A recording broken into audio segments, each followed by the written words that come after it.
కానీ నిన్న ఈ వర్క్ అంతా హడావిడి అయిపోయింది అండ్ ఈవినింగ్ అయిపోయింది, ఇంకా పెట్టలేకపోయాను.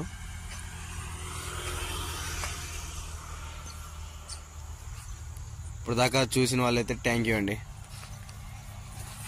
అలాగే లైక్ షేర్ సబ్స్క్రైబ్ చేసి కొంచెం షేర్ చేయండి.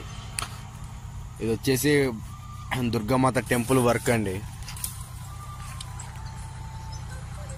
ఎవరైనా తోచిన వాళ్ళు ఉంటే సహాయం చేస్తారని కోరుకుంటున్నాను.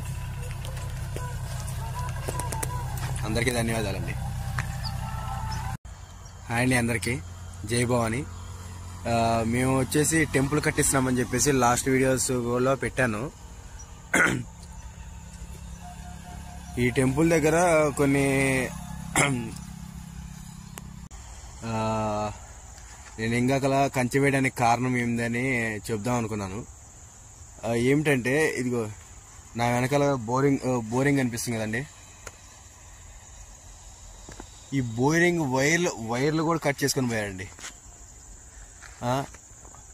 ఈ బోరింగ్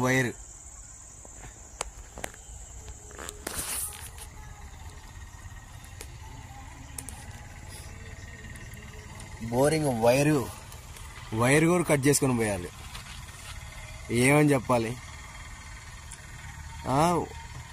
ఒక పక్క అమ్మవారి టెంపుల్ కన్స్ట్రక్షన్ జరుగుతుంది, బోర్ వేసాము. ఈ బోరింగ్ వైర్ కట్ చేసుకొని పోయాడంటే మరి వాడిని ఏమనుకోవాలో అర్థం కావట్లేదు.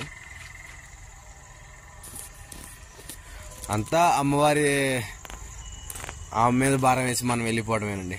ఇప్పుడు మనం ఎంతవరకు కాపాడగలం? అది వాడి ఊహకే వదిలేసుకోవాలి మనం. నేను అమ్మవారి గుడి దగ్గర దొంగతనం చేస్తున్నాను అనేది వాడికి ఉండాలండి. అది దొంగ అనేవాడు వాడికి ఎలాంటి కారణమైనా ఉండొచ్చు, కానీ ఒక గుడి అనేది ఒకటి ఉంటుందండి. దానికి కట్టుబడి మనం వెళ్తున్నాం ఎప్పుడైనా. కేబుల్కి వచ్చేసి మహా అయితే ఒక 200 వస్తాయండి. దానికి కూడా కక్కుర్తి పడుతున్నారు జనాలు. మనం ఏం చెప్తాం?